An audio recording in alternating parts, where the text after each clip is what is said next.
हम पब्लिक को लेकर ग्राउंड पे आएंगे, सड़कों पे आएंगे कि ये कानून जो है अगर पूरे हिंदुस्तान में है, अगर वन नेशन वन सिंबल और वन कॉन्स्टिट्यूशन की बात की जाती है तो फॉरेस्ट राइट भी सबके लिए है, तो यहाँ भी इम्प्लीमेंट होना चाहिए। रिजर्वेशन वो भी हमारे लिए एक इमोशनल इशू है और वो एक रेसिपी फॉर डिजास्टर बना के रखी हुई है। जो उसको खाएगा वो भी मरेगा, नहीं खाएगा तो भी मरेगा। शुक्रिया चेयरमैन साहब, आज मुझे टाइम देने के लिए। जो काफ़ी इंपॉर्टेंट ग्रांट्स थी उन पर मुझे बोलने के लिए वक्त नहीं मिला क्योंकि मैं लाइट वेट MLA हूँ, इसलिए शायद टाइम भी कम मिलता है।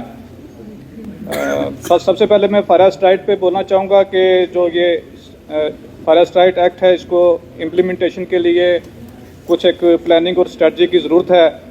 जैसे कम्युनिटी राइट्स में तो कुछ जगहों पे दिया गया है, लेकिन इंडिविजुअल राइट्स की कोई भी फाइल प्रोसेस नहीं हुई और इस पर टोटल धोखा किया गया है। और इसके लिए एक मैकेनिज्म बनाना चाहिए कि इंडिविजुअल राइट्स के लिए, और अभी तक कोई इसमें डिजायर्ड रिजल्ट जो है FRA में नहीं आए हैं। और इसमें जो नोडल एजेंसी है वो फॉरेस्ट डिपार्टमेंट है, और जबकि फॉरेस्ट डिपार्टमेंट खुद पार्टी है इसमें, तो इसलिए जो नोडल एजेंसी है वो चेंज करने की जरूरत है। इसमें ट्राइबल अफेयर डिपार्टमेंट को नोडल एजेंसी बनाया जाए या रेवेन्यू डिपार्टमेंट को बनाया जाए। इसके साथ साथ हमारे जो क्लोजर वगैरह बनते हैं फॉरेस्ट में, उसमें जो पब्लिक है, जो हमारे ट्राइबल लोग हैं, उनको कॉन्फिडेंस में नहीं लिया जाता, वो ज़बरदस्ती आके वहाँ पे क्लोजर बना दिए जाते हैं। हमारी जो ट्राइबल कम्युनिटी है वो इमोशनली अटैच होती है फॉरेस्ट के साथ, तो उसको कम्युनिटी को उसका हिस्सा बनाना चाहिए। थ्रू ग्राम सभा इनके जो प्लान हैं वो बनने चाहिए, और फॉरेस्ट की जो प्रोटेक्शन है वो भी उनके ज़िम्मे होनी चाहिए ताकि वो खुद उसकी प्रोटेक्शन करें। और इसमें फॉरेस्ट राइट एक्ट में ये भी है कि जो 75 साल पुराने जो विलेजेस हैं जहाँ पे हैबिटेशंस हैं, उनको डिप्टी कमिश्नर थ्रू नोटिफिकेशन जो है उसको रेवेन्यू विलेज डिक्लेयर कर सकता है। और मेरी कॉन्स्टिट्यूंसी में तकरीबन 40% जो पॉपुलेशन है वो फॉरेस्ट पे ही रहती है, तो ये अगर स्कीम है तो इसको इम्प्लीमेंट करना चाहिए। आज 5 महीने हो गए हैं सरकार को बने हुए और इस पर कोई खातिर-खा कदम नहीं उठाया गया।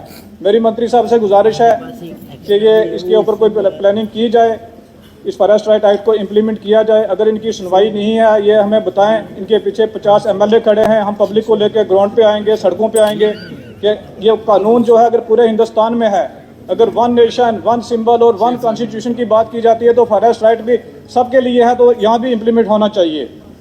और इसके साथ साथ जो ट्राइबल रिसर्च इंस्टीट्यूट बनाया गया है खिंबर में कहीं श्रीनगर, और वहाँ पे कोई कम्युनिकेशन के साधन भी नहीं है और वो किसी यूज़ में भी नहीं है। और जम्मू में भी बनाया गया है, वो भी किसी यूज़ में नहीं लाया गया। जो उसका पर्पज़ था, जो एजुकेशन के लिए, माइग्रेशन के लिए, रिसर्च के लिए, कल्चर के लिए, उसके ऊपर कोई काम नहीं हो रहा है, तो उसके ऊपर ध्यान देने की ज़रूरत है।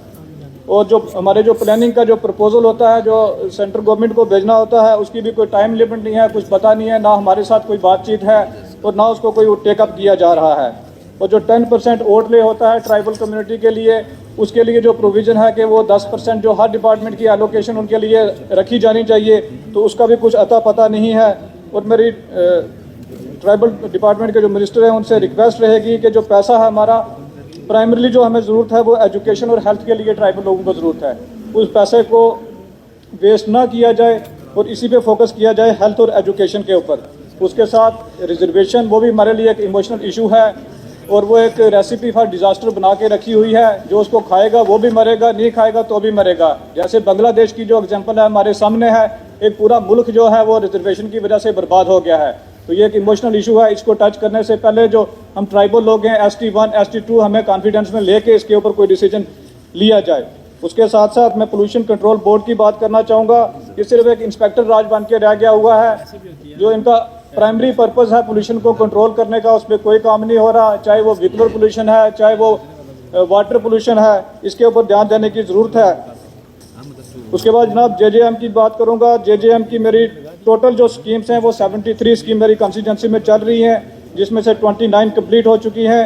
पंप रूम 91 है, जिसमें से 63 कंप्लीट हो चुके हैं। टैंक 449 है और जिसमें से 312 कंप्लीट हो चुके हैं। बोरवेल 20 है और 20 के 20 कंप्लीट हो चुके हैं। रैपिड सैंड फिल्ट्रेशन प्लांट 3 है और 3 के 3 कंप्लीट हो चुके हैं। स्लो सैंड फिल्ट्रेशन प्लांट 6 है, जिसमें से 4 कंप्लीट हो चुके हैं। डग वेल 2 है, 2 के 2 कंप्लीट हो चुके हैं। और लाइबिलिटी जो है वो 40 करोड़ की अभी तक कंट्रैक्टर्स की है, जिसकी वजह से काम थोड़ा स्लो डाउन हो गया है। इसके लिए मैं मिनिस्टर साहब को मुबारकबाद देना चाहूँगा और उनके सेक्रेटरी साहब को भी कि बहुत अच्छा सा काम मेरी कॉन्स्टिट्यूंसी में जो हो रहा है। और मैन पावर की कमी है वहाँ पे, जो JE हैं वो कम है, और मेरी रिक्वेस्ट रहेगी कि मुझे 2-4 JE दिए जाएँ ताकि जो 29 स्कीम हमारी कंप्लीट है मैं ये मिनिस्टर साहब को लेके जाऊँ और वहाँ पर उनका करवाऊँ। इसके साथ ही फॉरेस्ट की बात करूंगा। फॉरेस्ट कंजर्वेशन के ऊपर ध्यान देने की ज़रूरत है। मैंने डिपार्टमेंट से क्वेश्चन पूछा था ग्लेशियर्स के बारे में कि पीर पंजाल रेंजेस में कितने ग्लेशियर हैं, तो इन्होंने जवाब दिया कि कोई ग्लेशियर नहीं है, हमारे पास कोई रिपोर्ट नहीं है।